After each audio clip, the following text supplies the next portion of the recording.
Dr. Laszlo Nagy is a professor of medicine in the Division of Endocrinology, Diabetes, and Metabolism at the Department of Medicine, and a professor of biological chemistry at the Department of Biological Chemistry at Johns Hopkins University School of Medicine. Dr. Nagy's research focuses on identifying and understanding how cells' identity develops and how their differentiation contributes to human diseases.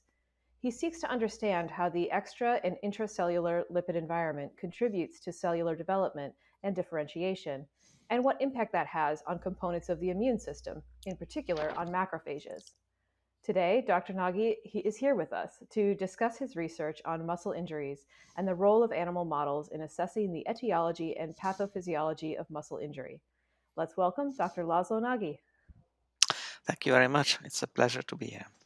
It's a pleasure to have you. So, what processes lead to muscle injury in humans? Oh, there are a range of processes. Some of it we all experience. Some of it are more rare and has leads to very serious consequences. By a simple injury or during a gym exercise or training, running can lead to muscle injury or lacerations. There are also genetic causes. A devastating one is Duchenne muscular dystrophy, which we also study, but there are also extrinsic factors such as problems in the nervous system, like ALS, which is a devastating disease again, which impacts the motor neuron. So there are multiple factors, but the biggest one is aging. I'm sure everyone's personal experience in his or her family is that as family members age or we age, our muscle mass is decreasing. It's called sarcopenia. So that is some sort of, it wouldn't be necessarily classified as an injury, but a loss of muscle mass has many features of injured muscle, including the involvement of the immune system. And all of these diseases and conditions have major impacts on muscle function, our ability and metabolism, and ultimately in our longevity and health. So you're saying there's kind of external forces like aging and maybe straining from playing sports or something, but there can also be genetic causes. Yes. So why is it important to study these processes in mice? Well, it's important to study these processes in humans and mice and any organism we can get our hands on because these is an unmet medical need. We don't know how to regenerate muscle. We don't know how to regrow muscle in a therapeutic setting, and obviously sarcopenia, which affects everybody above a certain age, also needs treatment. It can lead to serious metabolic consequences. And the best model organism we have, due to its easy to handle breed and the genetic modification. The availability of genetic modification is the mouse. So we use this. The mouse has many features which are similar to humans. They can also regenerate skeletal muscle like humans do. Some injuries are similar, so they serve as a good model for us to study the the, the process itself and the ways how to intervene and accelerate regeneration. Okay, that makes sense. I mean, obviously, mouse has much different muscular system than a human's, but you're saying that kind of cellular level, it's a really good model. Yes, so obviously the mouse has different kind of muscles. Some that are similar to humans, some are different. But the basic cellular processes, such as injury, the consequence of injury, the involvement of the immune system, and the way muscle regenerates from its stem cells, is essentially the same. Okay. So, what is the role of the immune system in muscle regeneration? That's very important, and that's an emerging field. We have been working on this for a number of years now. It's essential. I can tell you that much.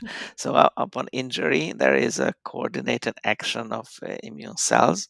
They sense the injury, they invade, and they come. These cells comes in waves. First, the neutrophils, then monocytes, monocyte-derived macrophages, and they have two major functions. In the first phase of the regeneration process, they eliminate the injured tissue, sort of clear the way for regeneration. And in the second part, which is probably even more interesting and mysterious, is that they help to regrow muscle. So they provide the basis of regrowth by providing the right milieu, environment, growth factors, lipids, which promote regeneration. This is the part which we know less about, and that's natural because the inflammatory response has been studied for many decades, and regeneration was not so well understood until recently.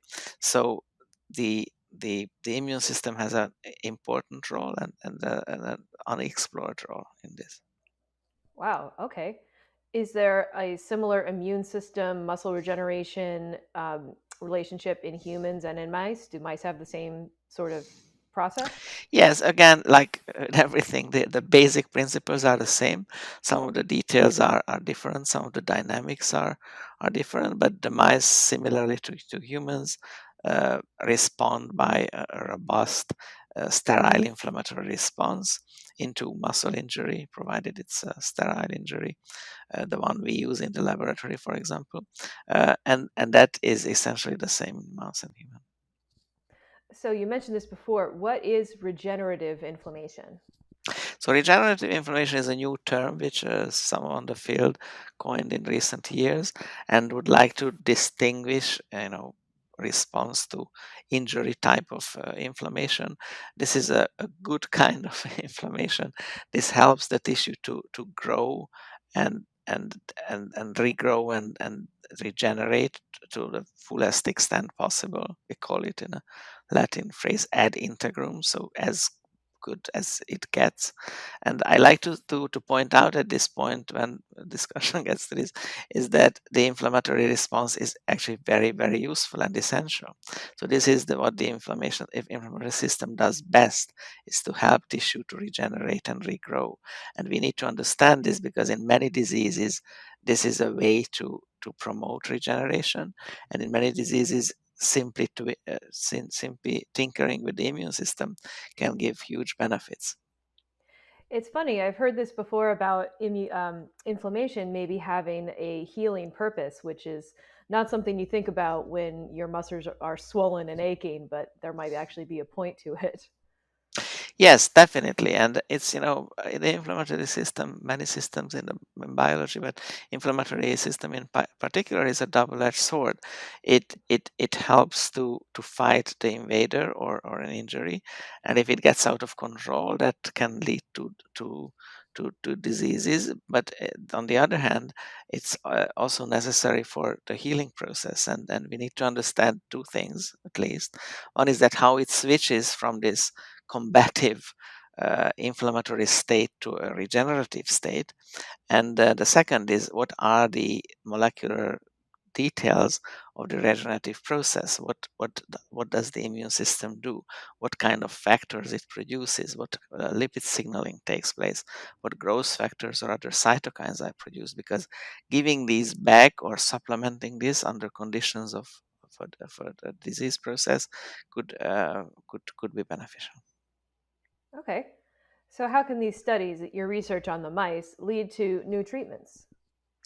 So what we do very systematically is that we study very well documented and we like to call this a gold standard, cardiotoxin induced injury in the muscle, where we essentially use a snake venom to injure muscle, a particular muscle. It's called a TA muscle, and then this regeneration takes place over a 2 week period, and it works like clockwork.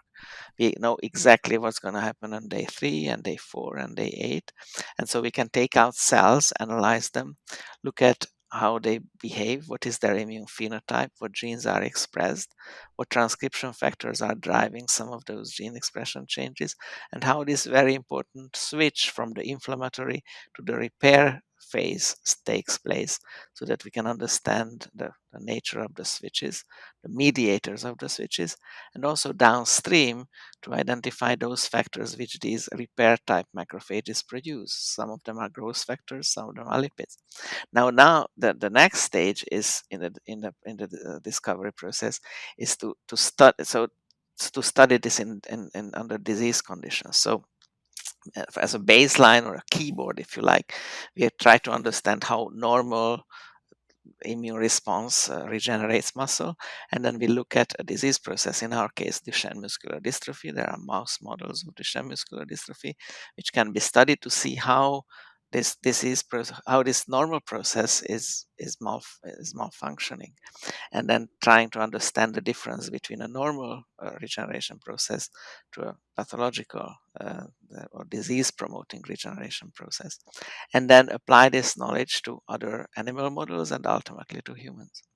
At the same time, there are also human samples available which we can study to look at the components of these processes we identify in the mice. But obviously, that's a much more complex and cumbersome process. Yeah, absolutely. That's that's interesting that you use snake venom to help induce the inflammation. It's a really interesting way to go about it. Yes, it was not invented by us. It's sort of, as I said, a gold standard in the field. This induces sterile inflammation. It doesn't mean that we are necessarily interested in the snake bites, Right. but that's if you think about it a little bit deeper, that's an evolutionary, very well conserved process because we co-evolved with snakes, and they knew how to paralyze us, and we try to sort of counteracted by efficient regeneration. And as I pointed out, this process results in a completely normal regeneration, which is unusual. In many regeneration processes, there are remnants of the disease, fibrosis, or lack of complete regeneration.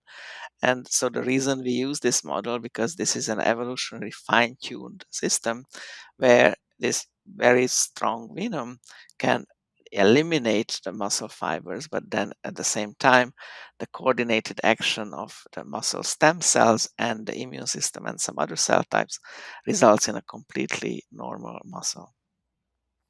Wow, that's very cool. Well, thank you so much for sharing your expertise with us. This is a very interesting conversation. Thank you very much for the opportunity.